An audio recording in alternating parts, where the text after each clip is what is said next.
Gikan sa panahon ng latest news. Diyagon sa linya atong pag-asa maktaan, pinagi ni Sir Mark Galis. Sir Mark, may butag. May buntag sa mga kami na itong sa state bahin sa impacto manahon pagkakarong adlaw. Patayong nag-apekto paghapon ang ridge o extension sa high pressure area dito sa may northern Luzon. Patayong putang monitor aning usa ka bagyo si Typhoon Sinlaku. As of 3 a.m. nahimutang kini around 2,550 kilometers silangan sa may Central Luzon. Gairog kini karon pa amihan ang kasadpan.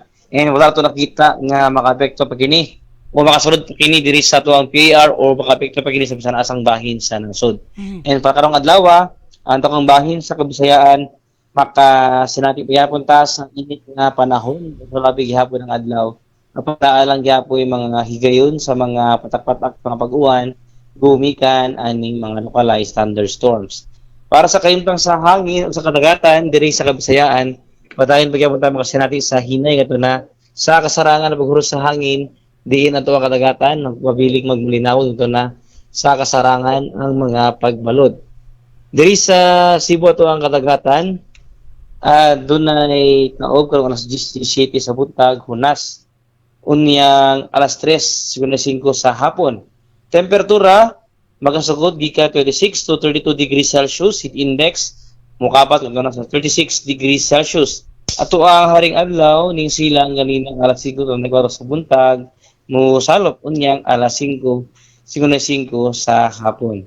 Philippine Standard Time -12 minutos na lang para alas 6.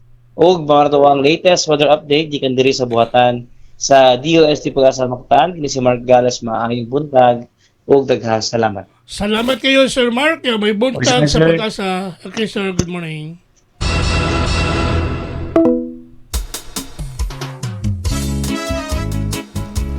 Inyo gadabate katong dagan sa kahimtang sa panahon. Nining adlaw nga Miyerkules, pizza 15 bulan sa Abril tuig 2026.